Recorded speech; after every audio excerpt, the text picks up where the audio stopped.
시청자 여러분 안녕하십니까, 김동수입니다. 오늘 이 시간에는요, 돈 냄새 나는 땅 공동저자 강봉석 교수와 함께 토지 투자 팁을 여러분들에게 알려드리는 시간을 갖도록 하겠습니다. 토지병장 강 교수님과는 제가 대학에서 같이 강의도 하고 또한 방송 출연도 함께한 기억들이 생생한데요. 오늘 강 교수님 모셨습니다. 예, 안녕하세요. 돈 냄새 나는 땅 공동저자로 해서 이 토지를 발간하게 돼서 무척 영광이고요. 이렇게 유튜브를 통해서 만나게 돼서 상당히 반갑습니다. 시청자 여러분들 참고로 우리 강 교수님은 실무 전문가라고 해도 최고라고 보시면 되겠습니다. 자, 그러면 이제 땅 테크 얘기 한번 해볼까요? 땅이라는 게 네. 강의 때로 말씀드리지만 땅이라는 게 한번 보시면은 그렇게 많이 하지 않습니까? 주택이라든지 경매 상가 이런 데 보면은 예. 몇 퍼센트 올랐네, 2배 이렇게 20% 올랐네, 15%. 그런데 우리 그 숫자만 해도 어마어마하잖아요. 예. 근데 땅은 15% 올랐네, 20% 올랐네, 그런 얘기 참 많아요. 예. 그럼 무슨 얘기합니까? 야, 땅은 2배 올랐네, 3배 올랐네, 아니면 망했네. 망했네. 예, 잘못 사는 경우죠. 그렇죠. 땅 예. 투자해서 망하는 경우. 양극화가 꽤 심한 거죠, 이게. 그러니까 땅 투자해서 망하는 것도 많죠. 예, 많은데, 또 성공한 사람은 10%, 20%는 명함도 못 내밀어요. 심지어는 10배, 20배 벌었네.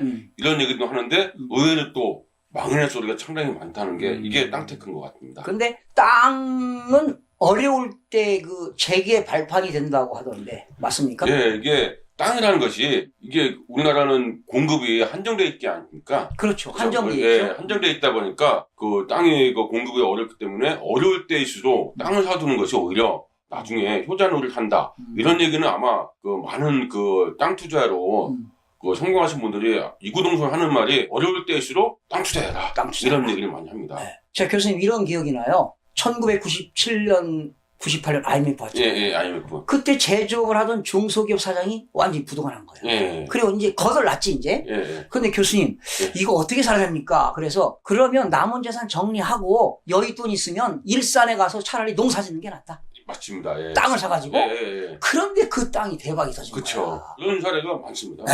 그래서 나중에 예. 왔는데 망한 사람이 차도 없었는데 나중에 농사 짓는데 벤츠를 타고 왔어. 그렇죠. 그런데 벤츠 트렁크 속에 코끼리 3이 있더라고. 예. 그러면서 교수님 때문에 이렇게 인생 재개했습니다. 이런 얘기 예, 들었는데 맞습니다. 기분은 참 예. 좋더라고요. 그리고 나중에 그 땅이 또 수용됐어. 예, 보상도 엄청나죠. 예. 대포. 예. 그렇죠. 대토. 예. 그래가지고 이제 파주에다가 또 땅을 산 거야. 그런데 그게 현명하시네요. 또 대박이 예. 돼가지고 참 그런 성공한 사례도 봤습니다. 평택에는 보상받은 사람이 고덕신도시 잘 아시지 않습니까? 평택 예, 고덕? 고덕신도시. 예. 거기 600억 보상받은 사람도 있어요.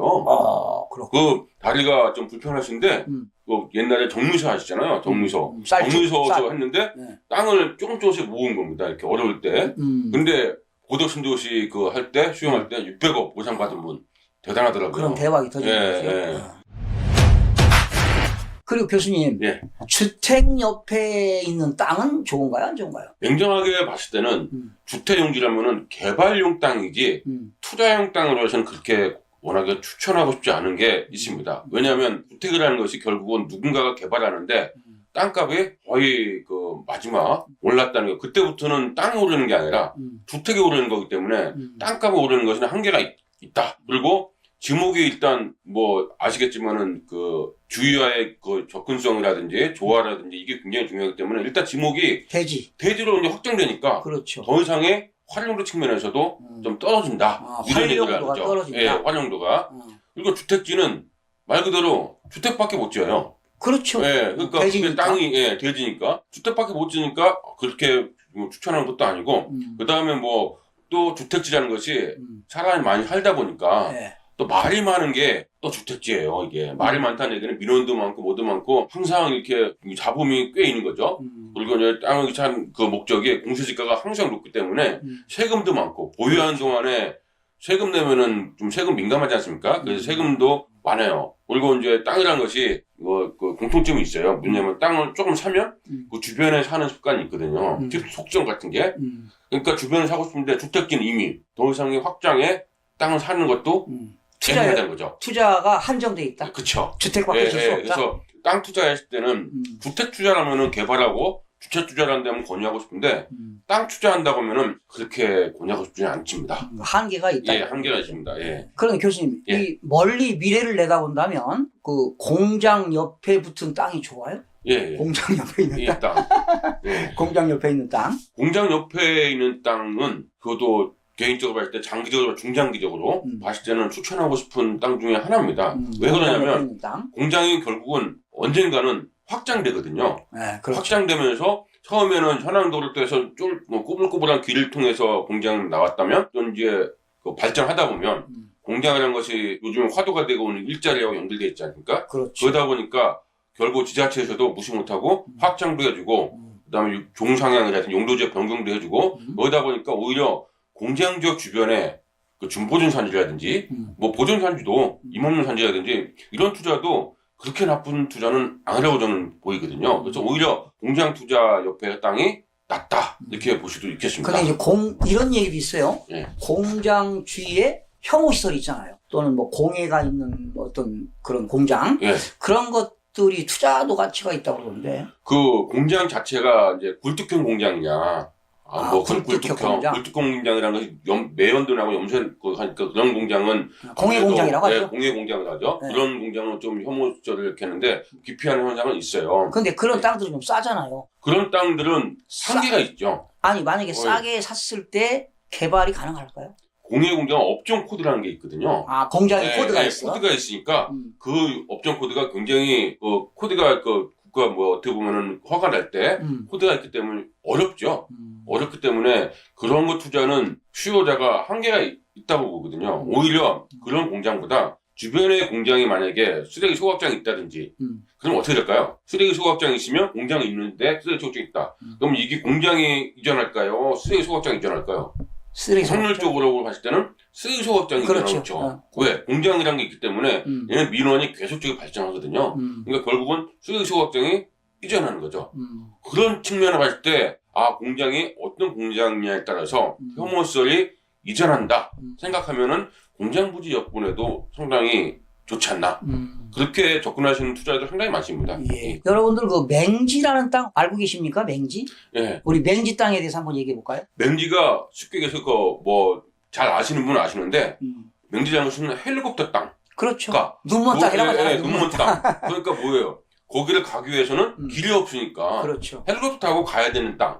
그게 맹지라고 합니다. 그렇죠. 근데 맹지가 한편으로는 영원한 맹지냐? 또 그건 아니거든요. 그래서 어떤 분한테는 맹지라는 것이 기회가 될 수도 있지만 어떤 분한테는 맹지가 아주 그냥 그 혐오시설, 혐오시설을 어떤 땅을 접근하기 힘든 그런 땅이라고 해요. 그래서 많은 사람들이 개일 것 같은 땅 이런 얘기를 많이 하거든요. 하지만 그 땅에 대해 잘 모른다면은 맹지는 사지 않는 것이 맞는 것 원칙은 같아요. 안 사는 하는 게 맞는 거죠. 예. 근데 그 맹지도 잘 아셔야 될 것이 우리가 알고 있는 맹지가 있고요. 그다음 법률상의 맹지가 있어요. 이게 더 무서운 거거든요.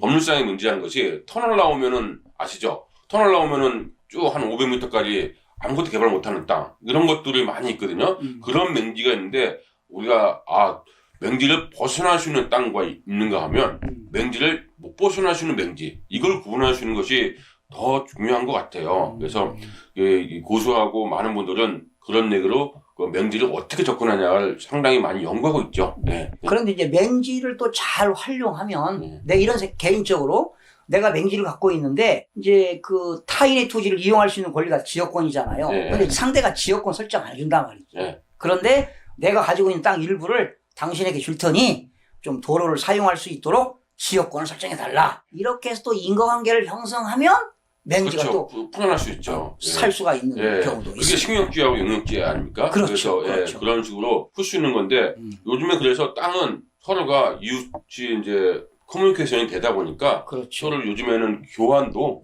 많이 하는 편이에요. 맹지를 벗어날 수 있게끔. 그래서 건축 협정이라는 것도 생겼고 그래서 그 교환하는 분위기가 있기 때문에 맹지를 꼭 나쁘게 볼 필요는 없는데 중요한 거는 아까 조금 전에 말씀드렸듯이 법률상의 맹지. 그러니까 영원히 못 벗어나는 맹지. 그런 거는 안 사면 안 되죠. 된다는 거죠. 네, 그런 건 사면 안 되죠. 그래서 맹지를 무조건적으로 아니다 이게 아니라 풀 수 있느냐 없느냐 이걸 보면서 접근하는 것이 맞는 것 같아요. 그 다음에 이제 우리가 보통 토지를 투자하면 단기 투자보다는 장기 투자해야 되지 않습니까? 그런데 장기 투자라고 해도 누가 봐도 쓸모가 없는 땅은 사는 것이 좋다? 땅이라는 것이요. 네. 참 재미난 게 땅은 변화를 자꾸 갖게 됩니다. 그렇죠. 그러니까 변화가 안 되는 건 대표적인 게 비오토프라든지 백두대간이라든지 이런 거.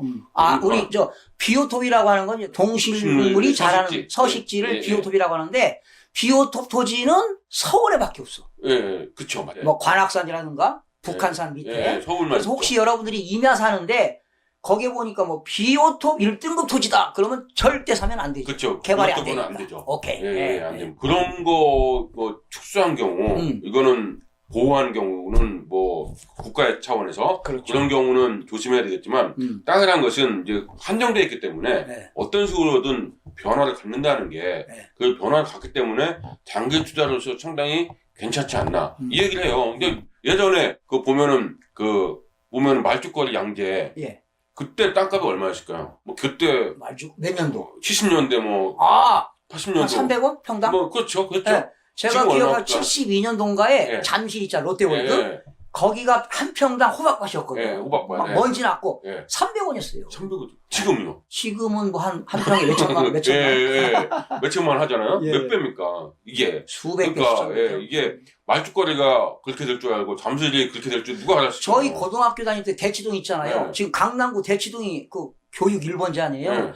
우리 고등학교 다닐 때 거기가 논밭이었거든. 그런데 거기 비가 오면 아이들이 그 운동화를 못 신었어. 장화 신고 다녔어. 그래서 우리 학교 다닐 때 거기 사는 애들은 촌동네 애들이라고 그랬거든. 맞아요. 그런데 세상이 바뀌었습니다. 저는 목동에 살았거든요. 아, 그래요? 네, 목동에 살았는데 학교 가는 길에 묘지가 있었어요. 그런 동네였습니다. 근데 목동이 그렇게 바뀔 줄은 누가 알았나요? 그런 거 보면 땅이 갖고 있으면 언젠가 든든하고, 든든하고 이렇게 있죠. 그러니까 오죽하면 제가 교육을 하면서 강의를 하면서 맹지도 괜찮다고 저는 얘기하거든요. 사실 맹지도 그러니까 괜찮은 거 그러니까 대신 대출 끼고 사지 말고 보험식으로 여윳돈으로 사라. 그럼 언젠가 투자로 살 거다. 이런 얘기를 제가 곧잘 하는 편이에요. 오죽하면요. 지금 그 거래상의 통계를 보면 개발 제한국이 있죠. 그린벨트 제일 많아요. 거래가 의외지 않습니까? 그 다음에 그 농업진흥지역 같은 경우 거래가 농지가 제일 많습니다. 상승률도 만만치 않아요. 그런데 개발제한구역은 개발되기가 좀 어렵지 않나요? 그러니까 개발제한구역이 어려운 건 맞는데 그러니까 보이지 않게 우리가 개발제한구역은 아니다 이렇게 하는데 의외로 개발제한구역도 많은 사람들이 들어가시면 꽤 있어요. 투자를. 왜냐하면 개발제한구역도 결국은 사람 살고 그다음 뭐가 있습니까? 사람 살고 개발한다는 거. 그러니까 쉽게 얘기해서 개발제한구역 보면은 음식점들이 보이잖아요. 그 가다 보면 관악산이나 어디 가보면은 음식점들 보고 도봉산이나 그게 뭘까요? 그것도 개발지원국에서 풀린 거죠. 그렇죠. 대체 그런데 개발지원국도 가능한데 다만 조금 그 접근 방법이 일반인한테는 어렵다. 이렇게 동의하는 것이 오히려 낫지 않나. 지금 우리 교수님이 말씀하신 대로 이런 북한산 가다 보면 등산로가 있잖아요. 그런데 그 북한산은 이제 자연공원법을 적용하는데 제가 알기로 안쪽에 있는 것은 자연보전지구고 그 마을 어귀에서 그 순두부 팔고 말이죠. 이런 파는 데는 자연환경지구인가 그럴 거예요. 공원 마을지구. 그렇죠. 공원 마을지구. 거기는 좀 투자 가치가 있다. 공원 마을지구 같은 경우는 자연공원법 적용되는데 공원 마을지구를 유심히 한번 보시면은 거기다 주택 및 그 부대시설로 할 수 있다고 되어 있어요. 그렇죠. 그게 바로 적금 투자법이죠. 그럼 그게 공원 마을지구가 뭐 갑자기 이제 어려운 얘기 나오는데 공원 마을지구 용도 지역 보면 뭘까요? 대부분 공릉산지예요. 공인용 산지, 산지 관리법상. 공릉 산지에 공원 마을지구가 있어요. 그렇죠. 그럼 우리는 아예 공릉 산지니까 버려 투자하면 안 돼. 근데 공원 마을지구가 있으면 투자 가치가 있다. 또 투자할 수 있는 거죠. 근데 그렇게 용도 지역에 따라서 계급장을 다는 것이 참 안타깝더라고요. 제가 봐도 괜찮은 땅들이 많이 있는데 그런 것들을 우리가 한번 눈여겨보면은 토지 투자는 장기 투자자 물론 장기 투자자 왜 그러냐면 내년에 개발될 거 내년에 만약에 개발된다고 해요. 땅이요. 그럼 매도자는 모를까요? 땅 주인은? 알죠. 그렇죠. 당연히 압니다. 1, 2년 후에 개발될 땅이라는 걸 알아요. 그러면 그 땅을 팔 때 그 사람은 어떨까요? 그 미래 가치를 안고 파는 거예요. 그렇죠. 안고 팔기 때문에 매수자는 결국 뭐예요? 1, 2년은 그걸 안고 알고 산 거고. 그러니까 당연히 뭐예요? 1, 2년 동안은 가격이 이렇게 폭이라고 해야 되나요? 네. 상승폭이 좀 낮아요. 근데 그게 딱 터닝 포인트가 지나면 3년, 5년 지나면 누구 말대로 2배, 3배 이렇게 되는 거죠. 이게 그래서 장기는 조금 그런 측면에서 접근해야 되는데 이상하게 이제 아파트나 뭐 그런 것처럼 단기로 하시는 분이 꽤 노리죠. 근데 땅은 좀 여유 있게 투자하시면은 오히려 장기 투자도 괜찮지 않나. 그런데 그렇습니다. 혹시 이제 우리 시청자분들이 야 이런 내용을 듣고 야 무조건 땅 사면 좋겠다 하면 여러분들 안 되죠. 예, 그러면 안 되죠. 공부하고 해야 돼요. 반드시 그 토지 이용 계획도 확인하고 그렇죠. 예. 또 토지 이용 규제 기본법에서 이런 것들이 그 개발 행위를 할 수 있는가 없는가 이런 예. 걸 다 하려면 사실은 엄청난 공부해야 되잖아요. 예, 공부를 해야 되는 게 맞는 것 같아요. 그렇죠. 예전에는요, 저희도 교수님하고 같이 2010년대 전에, 그때 코엑스라든지 뭐 할 때는, 그랬잖아요. 세미나하고 뭐 하면은, 팔로우미 해가지고, 전부 다 저희 따라왔잖아요. 그렇죠. 근데 그때는. 수백 명, 수천 명씩 왔어요. 수천 명 와가지고, 그때는 뭐였습니까? 그래도 정보가 없기 때문에, 저 앞에서 얘기하는 사람이 말을 맞구나. 하지만 지금 세대가 바뀌었지 않습니까? 그렇죠. 정보는 이제 모든 게 오픈돼 있고, 그러니까 이제 투자도 본인 책임. 그렇죠. 이렇게 바뀌었잖아요. 세상이 그러려면 그렇죠. 뭘까요? 그 수많은 투자 상품 중에서 나만의 초이스하는 노하우. 예, 그게 공부죠. 그러니까 학습을 해야 된다는 거죠. 예, 공부를 해야 되는 거죠. 그리고 이제 공부하면 제가 그런 농담 많이 해요. 강의 때 무슨 농담 하냐면 이제 공부하면 좋다. 100자까지 하는데 공부하면 치매도 안 걸린다. 이 얘기도 많이 하거든요. 예, 공부를 하는 게 맞는 것 같아요. 맞습니다. 예, 우리 법원에 그 경매장에 법원 가잖아요. 네. 그럼 80 이상 먹은 어르신이 예, 네크타이 메고 양복 입고 와서 입찰표에 탁 하고 그 입찰함에 넣는 모습을 보면 그게 그냥 아무나 되겠어요? 그쵸. 그 나름대로 어떤 지적인 예. 그런 부동산 학습이 되어 있으니까 예. 그런 소액을 투자해서 그런 그 나이가 들었음에도 불구하고 말이죠. 네. 그런 인생 얼마나 멋있었습니까? 네. 네? 바로 그겁니다. 그렇죠. 인생 100세 시대입니다. 그렇습니다. 100세 시대에 누구는 이렇게 뭐 비교가 좀 그렇지만 그거 하는 것보다 오히려 60 은퇴해서 천천히 가용할 수 있는 자금을 그렇죠. 운영하면서 재테크하는 것도 참 저는 보기 좋다고 봅니다. 맞습니다. 예. 그러나 몰빵해서는 안 되죠. 예, 당연하죠. 몰빵하면 안 됩니다. 여윳돈 만약에 예. 1억이 있다면 여윳돈 1억이 있다면 포트폴리오에서 한 뭐 2, 3천만 원짜리 예. 이렇게 부담 없이 투자하는 것도 좋다. 그런데 오늘 팁으로 말이죠. 도시 지역에는 이제 그 녹지 지역 있잖아요. 예, 자연녹지. 녹지 지역에서 이제 제일 좋은 땅은 자연녹지 아니겠습니까? 예, 맞습니다. 예. 그런데 가급적이면 생산 녹지라든가 보존 녹지는 어떻게 투자 가치가? 생산 녹지와 보존 녹지를 보면은 제가 이제 전 워낙에 땅을 사랑하는 사람이다 보니까 예. 예, 땅에 대해서 5년, 20년 이상을 해보다 보니까 저는 땅에 대해서 계급장되는 것을 굉장히 싫어하는 편이거든요. 예. 계급장을 누구는 그런 얘기 하잖아. 주상 공로, 주거지가 제일 좋고 상업적 좋고 제일 좋고 공장 이게 좋잖아요. 그 다음에 농림지와 자연환경 보존지가 제일 나쁘다.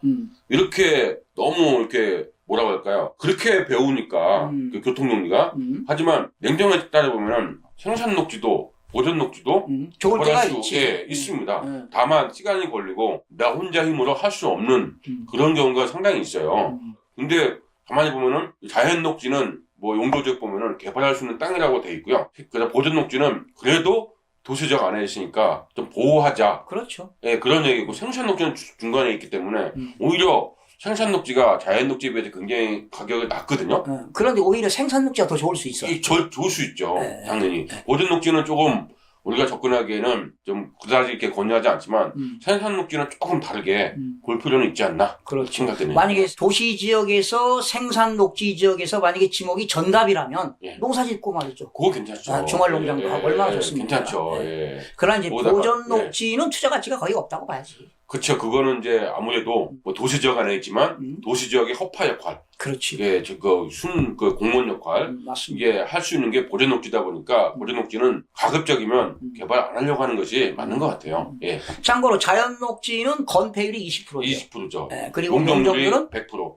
법률적으로는 100%. 80% 100%인데 법률적으로는 조례 규정에 의해서 대통령령으로는 100%고 근데 그러니까 그 얘기를 많이 해요. 뭐 그 계획관리지역하고 한번 자연녹지 비교해 볼까요? 계획관리지역은 건폐율이 40%고 용적률이 100%잖아요. 100%죠. 근데 40%고 100%면은 어떨까요? 2층하고 40평, 100평 기준으로 했을 때 그렇죠. 예, 계획관리지역에서는 40평, 40평, 30평 되겠다. 아니다. 40평, 40평, 20평. 100평이니까 네. 3층 지어요. 근데 자연녹지 지형은 20%에 100%를 잡으면은 20평에 몇 층 지을 수 있어요? 5층 죠. 그러면은 제가 강의 때도 많이 얘기했지만 일반 아파트가 비쌉니까? 주상복합이 비싸요? 자연녹지는 5층까지 올라갔어요. 계획관리 3층까지 올라갔고 어느 게 비싸야 맞는 거죠? 5층까지 올라갔은 게 자연녹지가 맞잖아요. 그렇죠. 근데 왜 사람들은 계획관리 지역을 살까? 이거에 대한 의문이 우리 한 번쯤 가져볼 필요가 있지 근데 않을까? 우리 예. 계획관리 지역은 4층 이상을 초과해서 칠 수가 없어. 그렇죠. 못 4층까지 차죠. 있잖아요. 그러니까 그거는 이제 그 시골 그 비도 지역이 있으니까 그런 게 있죠. 하지만 계획관리는 용도가 좀 다변하니까 많은 사람 하는데 일반인은 계획관리 좋다는 게 아주 그냥 너무 많이 들으니까 맞아. 계획관리 땅이 좋다 그러니까. 그것만 살아. 네. 이거를 너무나 많은 사람들이 얘기하다 보니까 그렇죠. 오히려 계획관리 지역에 제가 보기에는 어떻게 보면 거품이 껴있죠. 상승폭도 한계가 있고. 근데 농문지역이라든지 자연녹지라든지 현산녹지는 상승폭도 만만치가 올라가거든요. 그래서 꼭 그 용도 지역을 계급장다는 거 이건 진짜 없었으면 좋겠어요. 그러나 자연녹지는 도시적이잖아. 도시적. 예, 도시적이잖아요. 네? 도시적의 자연녹지니까 그래도 좀 예. 괜찮아요. 제가 한번 에피소드 말씀드려볼까요? 예. 현장 납사를 가잖아요. 네. 고객이 이제 클라이언트가 땅을 사고 싶다. 딱 가요. 그 선입관 있잖아. 계획관리 좋다. 선입관이 있으니까 나는 계획관리를 한다. 근데 막상 자연녹지하고 계획관리자 땅을 보러 갑니다. 근데 계획관리 주변은 뭐가 있을까요? 논밭밖에 없어요. 그렇지. 뭐 임야라든가. 비도 지역이니까. 준보전산지라든가. 근데 자연녹지는 주변에 그래도 이마트가 보이고 아파트가 보여요. 왜? 그렇죠. 도시적이니까. 그렇지. 그러면 막상 가면은 클라이언트가 헷갈리는 거예요. 막. 그렇지. 예, 혼동되는 거죠. 그래서 분명한 것은 자연녹지나 현시녹지는 도시적이라는 거죠. 그러니까 요즘은 무시하면 안 되겠죠. 맞습니다. 바로 자연녹지 옆에는 뭐 아파트도 보이고 그러잖아요. 보여요, 주변에. 오히려 계획관리 지역은요, 아무것도 없어. 그렇지. 근데 그걸 살라고 하면은 망설이게 되는 거죠. 망설이게 되는 거죠. 자, 교수님 말이죠. 관공서라든가, 그리고 공공시설물 옆에 있는 땅은 사지 말아놔라. 뭐 이런 속설이 있어요. 어떻습니까? 그 주변에는 땅을 사는 게 아니라 건물을 사야죠. 아니, 이제 왜 한번 생각해 보세요. 땅이라는 것이 건물을 지으려면은 공공기관을 위한 공무원도 많이 있지 않습니까? 그 다음에 관련 그 업체도 많고, 그 지인들 많으니까 그 사람들을 위한 어떻게 보면 그 관리가 돼요. 근데 잘 생각해 보시면 그분들이 한번 가보시면 아실 거예요. 여것이 넘어가면 썰렁하거든요. 그렇죠. 썰렁하니까 이미 그 관공서가 이렇게 들어가면은 오히려 포화 상태가 되는 거죠. 상공이든 뭐든. 근데 그 상태에서 땅을 산다. 이거는 그렇게 권유하지 않고요. 그 땅이라는 것은 어떤 용도가 다변성 있고 수요가 있어야 되는데 관공서 주변에는 수요가 오히려 완성될 때 관공서가 완성될 때 오히려 수요가 근데 일반 사람들은 관공서가 있어? 법원이 있어? 야, 옆에 땅이 나왔어? 야, 비싼 땅 아니야? 이렇게 생각하는데 사실은 의미가 없다는 거죠. 예, 그거는 만약에 그렇게 접근하신다면 되기 전에 그렇지. 관공서가 들어오기 전에 그 발표할 때, 착공할 때, 그렇지. 그때는 그때는 괜찮죠. 좋죠. 네, 그때는 좋은데 이미 들어와 있어. 근데 그 상태에 들어간 것은 장사도 영업하는 거 있죠. 거기도 관공서 주변에 오면은 뜨문뜨문해서 처음에는 개발할 때는 많이 오는데 또 완성 단계 되면은 오히려 다 퇴근해요. 그러니까 관공서 주위에 보면은 점심 때는 좀 식당이 되는데 저녁이라든가 토요일, 공휴일은 전혀 안 돼요. 없어요. 그러면 결국 반쪽 장사인데 좀 그거에 대해서는 우리가 생각해봐야지 않나. 그래서 이 관공서나 뭐 할 때 발표할 때는 그냥 싸들고 가야죠. 발표할 때는 착공한다.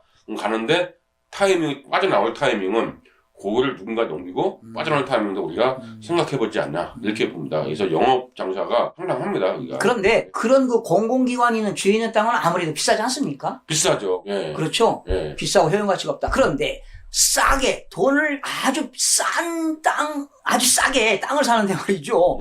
오래된 공동묘지 주위에 있는 진입용 땅은 어때요? 그 공공묘지가 공동묘지. 공동묘지죠. 공동묘지. 잘 우리가 생각해봐야 될 게 있어요. 우리가 어르신을 모실 때 예전에 어르신을 모실 때 묘지에 모시잖아요. 그럼 어떤 땅에 모셨을까요? 음기가 있고 순액이 막 흐르고 그런 땅에 모셨을까요? 아니면 양지파인 땅에 모셨을까요? 양지가 당연히 좋죠. 그러면 풍수지리적으로 그 땅이 좋은 거예요, 나쁜 거예요? 괜찮은 거 아닌가요? 양지가 있는 땅? 양지니까. 좋은 땅이죠. 그런 땅이 괜찮기 때문에 좋죠. 근데 문제는 뭐냐면 공동묘지라는 건 뭘까요? 묘지가 그게 2개, 3개, 4개 있으면은 그 땅이 왜 못 샀겠어요? 그 아까처럼 양지바일 땅인데 공동묘지는 뭐예요? 수십구 뭐 이렇게 많이 있잖아요. 네. 그런 묘지에 있는 땅은 그런 묘지가 있는데 그런 데는 조금 그렇게 권리하지 않지만 지나가는 길목은 이거는 뭡니까? 그 기운을 받는다고 해서 예, 택지가 될 수가 있다는 거죠. 공동묘지 옆에 있는 땅이 택지가 될 수 있고 그리고 우리가 이제 봉안당이라고 하죠. 옛날에 낙골당이라 했는데 봉안당 시설 점차로 이제 확산이 이제 긍정적으로 많이 보잖아요. 예전에는 봉안시설 보시면 막 그냥 그렇게 마음이 아프고 했는데 요즘에는 자연스럽게 가다 보니까 이제 봉안시설도 있다 보니까 이제 선진국형으로 모시자. 그래서 이 택지도 그 들어간 입구는 좀 낫지 않을까. 그래서 묘지 앞에 땅을 사두는 것은 좋지 않나. 이렇게 저는. 그런데 한 10년 전인가요? 한 20년. 그러니까 2000년도 벌써 20년 됐네. 저한테 배운 그 공인중개사분이 있었는데 그분이 그 묘지만 사던 경우가 있었어요. 그러니까 묘지가 공동묘지가 아니고 지목이 묘지야. 그런데 그게 개발이 돼가지고 또 보상금 받는 거예요. 그래서 그분이 상당히 경제적으로 그 상당히 돈을 많이 벌었는데 그러나 이제 사실은 묘지는 세법상 세금이 없잖아요. 그쵸. 뭐 도로, 참고로 도로, 하천, 제방, 국어, 유지, 묘지는 재산세가 없다. 네, 맞습니다. 그러면서 저렴하게 사가지고 묘지를 샀는데 그 지역이 개발이 됐다. 묘지가 바로 묘장 이장만 하면 무슨 대지? 찹종지예요. 묘지가 이장만 되면. 지목이 묘지였는데 묘지가 없다. 그럼 지목이 만약에 묘지가 있는데 지목은 전답이에요. 전이에요. 이거 답 쳐주지만 그건 묘지야. 근데 묘지가 있으니까 이건 뭘까? 이장하면은 이게 답종지라는 거죠. 그러니까 개발할 수 있는 땅도 사실 있죠. 그런 땅들이 주변에도 많이 있어요. 우리가 몰라서 그렇지. 어떤 게? 타운하우스. 네, 타운하우스들이 묘지가 있는 땅들이 양지바른 곳에 있는 것이 많이 있습니다. 그러니까 꼭 우리가 여태까지 묘지하면 다 혐오시설. 근데 공동묘지하면 더욱더 혐오시설 아니야. 그러니까 주위에 있는 땅은 아니라는 거지. 근데 공동묘지가 왜 공동묘지가 됐나? 이전할 수만 있으면은 진짜 괜찮았다는데 너무 많이 있다 보니까 왜냐하면 우리 그 조상들 모실 때 그 얘기 많이 하지 않습니까? 이장하면은 괜히 비명사하고 그러니까 못하는 거 그런 것 때문에 그런 거지 그렇게 꼭 나쁜 땅은 안 사보는 거죠. 그럼 결론적으로 이제 묘지 땅을 사주는 것도 좋다 이런 얘기 아니에요? 묘지 땅도 나쁘진 않습니다. 그리고 또 그러니까, 싸잖아. 또. 그 싸니까 괜찮거든요. 그리고 결국은 뭐 실제 묘지 주인이 나타나서 아까 조금 전에 얘기했듯이 묘지 주인이 나타나서 예전에는 이장하는 것에 대해서 굉장히 두려워했는데 이제 봉안시설 편안하게 모시는 거 그 납골해서 화장해서 편하게 모시는 것도 요즘 많이 바뀌었어요. 그것도 오히려 괜찮다고 생각하시는 분들이 있어요. 왜냐하면 어느 날 갑자기 묘지가 없어진다든지 하시는 경우도 꽤 있거든요. 뭐 자연재해로 인해서 모여서 불편하고 그리고 그러기 때문에 묘지에 대해서 많이 보는 시각이 달라져서 이제는 뭐 나쁜 거라고 보지 않고 괜찮다. 그 무조건적인 혐오시설은 아니다. 이렇게 보는 거죠. 그런데 경매 물건 보니까 시골에 있는 도시 시골 농어촌에 묘지가 경매가 나왔는데 뭐 10만 원짜리도 있고 50만 원짜리도 있고 많습니다. 주변에 비해서 한 5분의 1 가격, 3분의 5분의 1 가격. 감정가가 뭐 한 300만 원이면 30만 원까지 떨어지더라고요. 그러니까 그냥 왜 아까도 제가 처음 말씀드렸듯이 땅에 대해서 계급장을 달아서 그래요. 코스만 있으면 그게 돈이 되는 건데 계급장을 다니까 묘지 안 돼. 그런데 아니 제 생각은 앞으로 이제 초고령 사회가 되잖아요. 그리고 시골에는 또 인구가 유출되잖아. 인구가 없어지고. 그러다 보니까 시골에 있는 완전 농어촌에 있는 땅은 난 쓸모가 없다고 봐요. 어떻게 생각하세요? 투자 가치가 없다고 봐요. 투자 가치라는 게 보시면은 우리가 하나 제가 예를 들어볼게요. 예전에 우리가 먹고 살기 바쁠 때는 양적인 사회로 성장했잖아요. 근데 어느 순간에 많이 느꼈을 거예요. 질적인 성장을 이제 하고 있다고. 그러면 하나 제가 예를 들어볼게요. 어디를 아이식 통해서 마을로 지나가는 길에 그게 예전에는 나무가 있고 뭐도 있고 그렇게 되는데 요즘은 어떻습니까? 꽃단장 되는 게 상당히 많아요. 시골에? 이제 들어가는 질문인데 그 얘기는 뭘까요? 이제 우리도 국토 가꾸기 시대가 된 거죠. 국토 가꾸기 시대가 되니까 뭐가 이제 국토를 뭐 국가 차원에서 팽개치는 게 아니라 국토도 쓸모 있게 용도에 맞게끔 가꾸는 거죠. 왜? 인구가 더 이상 늘지 않으니까. 그래서 시골에 있는 땅도 그 나름대로 역할을 용도를 갖추어서 만드는 것이 이제 맞는 거죠. 그래서 시골에 있는 땅은 무조건적으로 뭐 안 좋다 이렇게 보는데 오히려 요즘에는 시골에 있는 농지 사가지고요 농지연금 받는 것도 꽤 괜찮아요. 농지연금 투자. 농지. 그런 거는 꼭 그렇게 나쁘게 볼 필요는 없을 것 같습니다. 네. 시청자 여러분 어떻게 좀 도움이 되셨는지 모르겠습니다. 돈 되는 땅 토지 투자 팁 여러분들 많이 도움이 되셨습니까? 결론적으로 토지 투자는 함부로 하는 것이 아니다. 그리고 분명히 좋은 땅이 있고 나쁜 땅이 있다는 것을 꼭 알아두시고요. 여러분들이 토지를 투자할 때는 반드시 완전한 학습을 통해서 여러분들의 합리적인 의사결정을 하시기 부탁드리면서 오늘 방송 마무리하겠습니다. 시청해주신 여러분 대단히 고맙습니다. 다음 시간에 찾아뵙겠습니다. 마음이 드셨다면 구독, 좋아요 꼭 부탁드리겠습니다. 고맙습니다.